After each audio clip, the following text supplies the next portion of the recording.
ಎಲ್ಲರಿಗೂ ನಮಸ್ಕಾರ. ನಾನು ಗೆಲುವೇ ನಮ್ಮ ಗುರಿ. ಚಾರ್ಟರ್ ವಿಮಾನವು ಲ್ಯಾಂಡಿಂಗ್ ಆಗುವಂತ ಸಂದರ್ಭದಲ್ಲಿ ತಾಂತ್ರಿಕವಾಗಿ ಗಂಭೀರವಾಗಿರತಕ್ಕಂತ ಒಂದಿಷ್ಟು ಸಮಸ್ಯೆಗಳನ್ನ ಎದುರಿಸಿತು.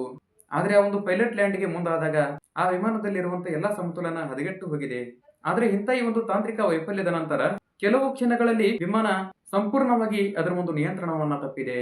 ಆದ್ರೆ ಅಲ್ಲಿನ ಪ್ರತ್ಯಕ್ಷದರ್ಶಿಗಳ ಪ್ರಕಾರ ರನ್ ವೇಯಲ್ಲಿ ಇಳಿಯುವುದಕ್ಕಿಂತ ಮುಂಚೆ ಆ ಒಂದು ವಿಮಾನಕ್ಕೆ ಬಲವಾದಂತ ಆಘಾತವೂ ಕೂಡ ಆ ಒಂದು ಸಮತೋಲನವನ್ನ ಕಳೆದುಕೊಂಡಂತ ಹಿನ್ನೆಲೆಯಲ್ಲಿ ಅದರ ಹತ್ತಿರದಲ್ಲಿ ಇರತಕ್ಕಂತ ಮೈದಾನಿಗೆ ಅಪ್ಪಳಿಸಿದೆ. ನೋಡಿ ತೋರಿಸ್ತೇನೆ.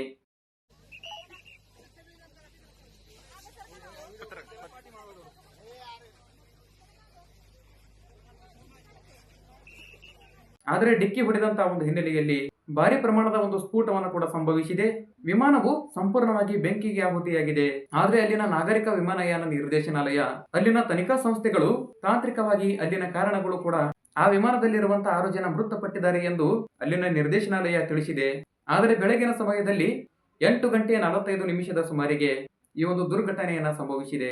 ಜಿಲ್ಲಾ ಪಂಚಾಯತ್ ಚುನಾವಣಾ ಪ್ರಚಾರಕ್ಕಾಗಿ ಬಾರಾಮತಿಗೆ ಆಗಮಿಸುತ್ತಿದ್ದ ಅಜಿತ್ ಪವಾರ್ ಅವರು ಕಾರ್ಯಕ್ರಮವನ್ನು ಮುಗಿಸಿ ವಾಪಸ್ ಹಿಂತಿರುಗುವಾಗ ಈ ಒಂದು ವಿಮಾನವು ಲ್ಯಾಂಡಿಂಗ್ ಹಂತದಲ್ಲಿ ತಾಂತ್ರಿಕವಾದಂತಹ ಸಮಸ್ಯೆಗೆ ತುತ್ತಾಗಿದೆ.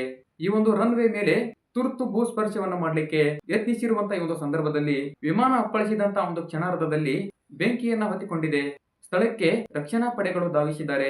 ಆದ್ರೆ ಆ ಒಂದು ಕಾರ್ಯಾಚರಣೆಯಲ್ಲಿನೂ ಕೂಡ ಮುಖ್ಯಮಂತ್ರಿಗಳಾದಂತಹ ಏಕನಾಥ್ ಶಿಂದೆಯವರು ಆ ಒಂದು ಸ್ಥಳಕ್ಕೆ ಭೇಟಿಯನ್ನ ನೀಡಿ ಪರಿಶೀಲನೆಯನ್ನ ಕೂಡ ಮಾಡಿದ್ದಾರೆ. ಆದರೆ ಈ ಒಂದು ಅಪಘಾತದ ನೈಜ ಕಾರಣವನ್ನ ಪತ್ತೆ ಹಚ್ಚಲಿಕ್ಕೆ ಉನ್ನತ ಮಟ್ಟದ ತನಿಖಾಧಿಕಾರಿಗಳು ಕೂಡ ಈ ಒಂದು ತನಿಖೆಗೆ ಆದೇಶವನ್ನ ಮಾಡಿದೆ.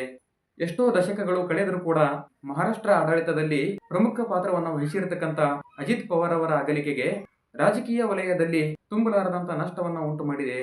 ಇದಿಷ್ಟು ಇವತ್ತಿನ ಸುದ್ದಿ. ಮುಂದಿನ ಮಾಹಿತಿಯಲ್ಲಿ ಮತ್ತೆ ಸಿಗೋನು. ಎಲ್ಲರಿಗೂ ಧನ್ಯವಾದ.